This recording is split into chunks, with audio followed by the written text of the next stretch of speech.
Assalamualaikum warahmatullahi wabarakatuh. Hari ini kita akan membahas tentang siklus biogeokimia. Nah, minggu lalu kita udah belajar siklus biogeokimia, tapi di siklus air, siklus oksigen, dan siklus karbon.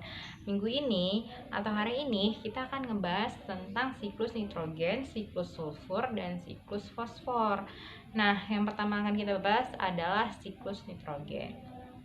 Tahukah kalian bahwa 78% komposisi udara yang ada di atmosfer adalah nitrogen?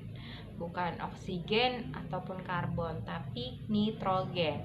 Dan nitrogen ini amat sangat penting untuk tubuh kita. Kenapa? Karena dari unsur nitrogen inilah tersusun senyawa-senyawa atau zat-zat yang berguna untuk membangun tubuh kita, misalnya protein, asam amino, ataupun bahkan DNA. Tapi permasalahannya adalah nitrogen yang banyak di udara itu nggak bisa langsung masuk ke tubuh kita. Kita butuh bantuan organisme lain agar tubuh kita memperoleh nitrogen, yaitu tumbuhan dan bakteri. Jadi tumbuhan dan bakteri akan melakukan simbiosis mutualisme atau simbiosis yang saling menguntungkan. Bakteri akan mengikat atau memfiksasi nitrogen bebas yang ada di udara, kemudian mengubahnya menjadi amonia. Amonia akan digunakan oleh tumbuhan untuk diubah lagi menjadi asam amino, nukleotida, vitamin, flavon, dan lain sebagainya. Kemudian asam amino sampai ke vitamin dan flavon yang ada di tumbuhan tersebut akan kita makan atau dimakan oleh hewan. Kemudian diubah lagi menjadi protein. Setelah itu, hewan dan tumbuhan tadi yang udah mengandung nitrogen dalam bentuk vitamin, flavon, dan protein yang ada di tubuh hewan akan kita konsumsi atau kita makan. Setelah itu, ketika organisme-organisme tadi mati, organisme-organisme tadi akan diurai oleh bakteri. Nah, nitrogen yang ada di tubuh organisme akan diubah sama bakteri menjadi asam amino. Nah, perubahan ini disebut dengan amonifikasi. Asam amino nanti akan diubah lagi oleh bakteri, diubah menjadi nitrit, menjadi nitrat, dan akhirnya akan dilepas lagi oleh bakteri ke udara bebas. Nah, seperti itulah siklus nitrogen dari udara bebas sampai akhirnya balik lagi ke udara bebas. Nah, sekarang kita bahas siklus sulfur. Sama seperti siklus nitrogen, di siklus sulfur bakteri juga amat sangat memegang peran penting dalam proses siklus sulfur tersebut, di mana organisme yang mati akan diurai oleh bakteri dan unsur sulfur yang ada di tubuh organisme tersebut akan diubah menjadi sulfida. Nah, sulfida ini yang akan digunakan oleh tumbuhan atau organisme fotosintetik untuk mineral bagi tubuhnya, atau sering disebut dengan pupuk. Nah, kemudian terjadilah rantai makanan.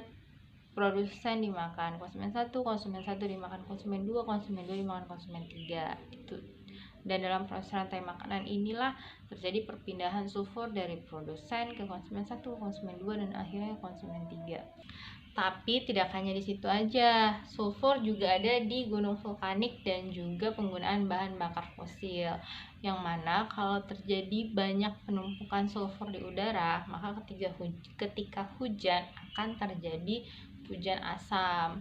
Hujan asam ini amat sangat tidak baik untuk keberlangsungan hidup manusia. Tidak hanya manusia sih, ada tumbuhan juga nggak bagus, karena kalau terlalu asam tumbuhan juga akan mati. Jadi sebelum melakukan tindakan, kita harus berpikir dulu apakah yang kita lakukan ini benar atau enggak. Misalnya menggunakan bahan bakar fosil secara berlebihan, karena itu akan merugikan kita sendiri. Nah, sekarang kita ke siklus yang terakhir, yaitu siklus fosfor. Pernah dengar kata glow in the dark nggak? atau bercahaya di dalam kegelapan. Nah, itu adalah salah satu sifat dari fosfor, glow in the dark. Nah, perbedaan dari siklus fosfor dengan siklus yang lainnya adalah kalau di siklus yang lain unsur-unsur tersebut atau senyawa tersebut ada di udara atau di atmosfer kita, kalau di fosfor nggak ada. Jadi fosfor itu berpindah dari satu organisme ke organisme lain, kemudian ke bumi, ke tanah, kemudian balik lagi ke tumbuhan, terjadi rantai makanan. Tidak ada pelepasan ke udara. Jadi fosfor yang ada di tanah yang udah diurai oleh bakteri akan diserap oleh tumbuhan, dijadikan bahan makanan, kemudian dikonsumsi oleh hewan herbivora atau konsumen 1, kemudian dikonsumsi oleh konsumen 2, konsumen 3.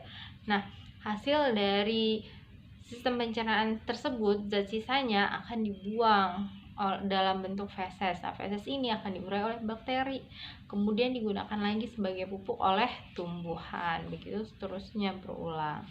Terima kasih. Assalamualaikum warahmatullahi wabarakatuh.